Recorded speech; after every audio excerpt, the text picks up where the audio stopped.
Hey everybody, Jordan here. Before you watch this video, I got a new iPhone recently and I used it to film this video, and I realized it was on the wrong setting, and when you transfer it into your computer, it comes across overexposed. I've already put all my stuff away, so I'm not gonna re-record it. I'm just giving you a warning.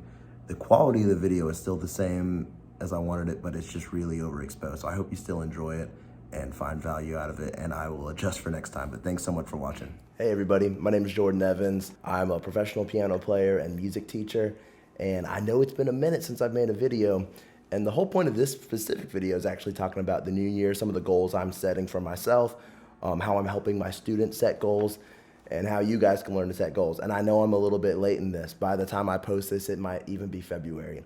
And I got COVID right at the beginning of January. And then it just kind of lingered on and affected my mind a little bit actually, and my energy levels. So even though I was fine after the first week of January and I was back to working, I just felt fatigued and I didn't feel like myself, which is crazy because at the end of December, I had so many lofty goals in a lot of different areas of my life. And then I just had a rough start to the year. But if you're watching this, maybe you feel like you've had not the start that you expected, and we can get right back on track together. So in making this video, I'm just going to talk with you guys about how we can set some goals, and this goes for musicianship. So I'm talking about mostly piano because I play piano and I teach piano, but whether it's physical fitness or you're a college student or you're an adult who wants to learn something new, all these things apply. So when setting goals, and this is something I really talk about with my students a lot, we want to look into the future. So I just turned 26 years old, and I can see myself getting a little older. I know 26 is still very young, but let's say long term, by the time I'm 30, as a musician, what kind of types of things do I want to have achieved? So with some of my students, say my student's 12 and they're in 7th grade, I'll say, hey, you're 2 years away from being in high school, which is when you get big, or orchestra opportunities and opportunities to audition for different bands at school. What kind of a musician do you want to be in the next 2 years? So for myself, let's just say by 30, who do I want to be? And I'm going to write down some of those goals. And for myself, just starting out, for this year specifically, getting it a little smaller, confident sight reader. So growing up, I had a really good ear. I was always really good at reading the music on the page, and I would just memorize stuff instantly. So I never really developed a need to sight read music, whereas I'm reading it while I'm performing it. So that's a really big weakness of mine. Another one was advanced piano pieces. So I've only been playing piano since I started playing when I was 18. So I've only been playing for 8 years now. So for my age, for how long I've been playing, I've advanced quite well, and I studied it in college, and I've been a musician my whole life. So I had an advantage in that way. But as far as other piano players my age, I'm a little bit behind from what they might be doing. So my goal over this year and the next few years is to start doing maybe some really advanced Chopin pieces, Liszt pieces, things I haven't gotten into, maybe some piano concertos, stuff like that, taking it to a very advanced level. And then just with technique in general, technique is huge for musicians, and it's something that we overlook. And this is just the fundamentals. So no matter what you do, if you're a teacher, this is a great way to relate to your students because a lot of them are athletes or they have things that they're interested in at school, whether that's art or even school itself. I can say, so you're a baseball player. You know how when you throw a pitch, you have to set your feet, you have to throw the ball from your hips. It's all about the shoulder, all the different movements in that. As a piano player, we have the same thing. So in regards to technique, when really in any instrument, technique's so important, but for piano specifically, we use our fingers first, and each finger has 3 joints. So we want to make sure all those joints are really powerful with strength. And past that, we have our wrist joint, and then we have our elbow joint and our shoulder, and even the way our hips move all go into how we play the piano. So a lot of times I'll see students go on the piano and they'll be playing like this, or they are just really stiff and their shoulders are up like this. So what kind of goals do you want to set for yourself as a piano player? Our fundamentals affect how we play everything. So just starting off, maybe play with a more rounded finger. Start learning how to bounce your wrist when you're playing chords, using your elbow a little bit, keeping your shoulders relaxed. And so find exercises that really push you and work on using your fingers like little, they kind of look like machines once you get really into it. Someone's tuning a piano next door right now, so I don't want to play and disturb what they're doing.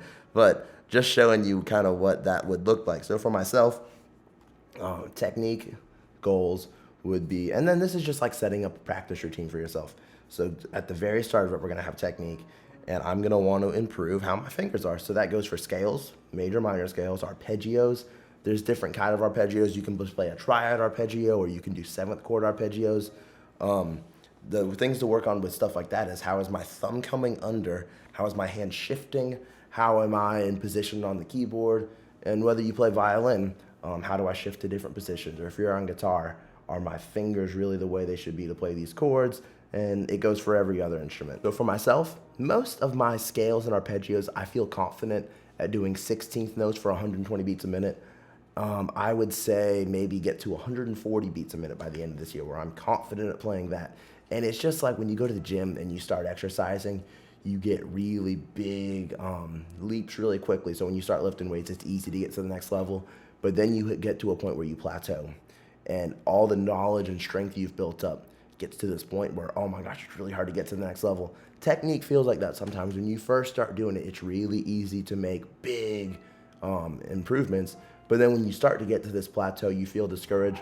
So when you get to that point, just take it really slow. Keep on reinforcing what you're doing, and just really, really subtly. And that's why it's important to use a metronome. If you're practicing at 120 beats a minute, do that for a few weeks and then go up to like 123 beats a minute. It can be that small of an increment as long as you're improving. The next thing is piano pieces. Whether you're an adult learner or you're a student, whether you have a teacher or you're self-taught, pick some pieces that you like. So a lot of times if you have a teacher, they'll pick pieces for you, which for a lot of the time is good pieces, or the teacher will curate a plan for you, which I do for my students. But it's also good to do things that you want to do. So what's some of your favorite music? What kind of stuff inspires you? It could be Disney music. Oh my gosh, that Encanto just came out, and so many of my students want to learn We Don't Talk About Bruno. So something I'm going to do this week, I have 2 students who want to, and I'm just going to arrange for them a version of the piece that I think is appropriate for their level. So no matter where you're at, you're going to be able to perform some of your favorite music.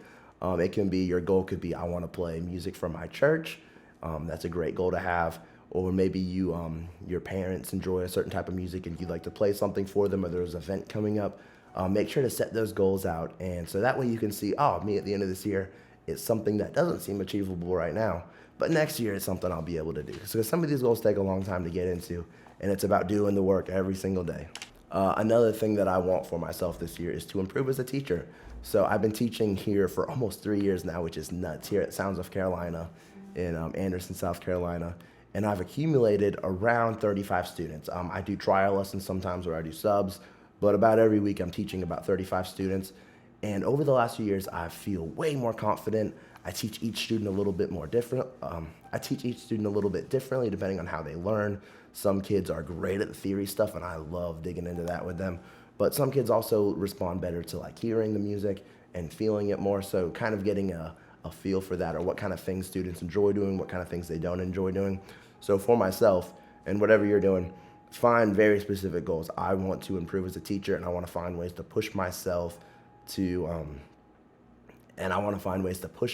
become a better teacher every single year. So right now I'm 26. By the time I'm 35, maybe I could be at a point where I'm doing collegiate level teaching for music theory and musicianship and whatnot. And then finally, another great goal to set in regards to learning music, and this applies to everybody, is different musical abilities and general musicianship. So this goes to being able to read music, your theory knowledge, understanding what chords are, what your scales are, even little things like being able to hear music and talk about what genre it is, having a good understanding of music history, things like that. Even your ability to sing and hear pitches, rhythms and whatnot. So just find some goals. Maybe right now you can't read any bit of music, and so maybe for the end of this month, maybe it'd be a great goal to say, I want to learn how to read notes on the page, or I want to start learning how rhythms work, or I want to study about this musician, or I want to understand this genre of music a little bit better. That also goes for stuff like improvising music, so just being able to sit down and compose your own little music and understand how melodies and harmonies work. So there's a ton of stuff you can work on. For myself, I took music theory also through college, and there's some things like Neapolitan 6 chords and augmented 6 chords, like the German 6s and the Italian 6s. And I was thinking about the other day, and I was like, man, I really can't remember how those function. So that might be something that I set a goal to study some of that and keep myself sharp with it, to make sure that I'm retaining a lot of those things that I learned about. Just to wrap up this video, I hope this was helpful for you. It's helpful for me. a lot of times when I make these things, I'm just talking about the things that are going on in my own brain. And so the thing that you're going to want to start with first is technique. Where's my technique right now? Can I play major scales? Can I play minor scales? Can I play just triad arpeggios? If not, set a goal to learn those basic things.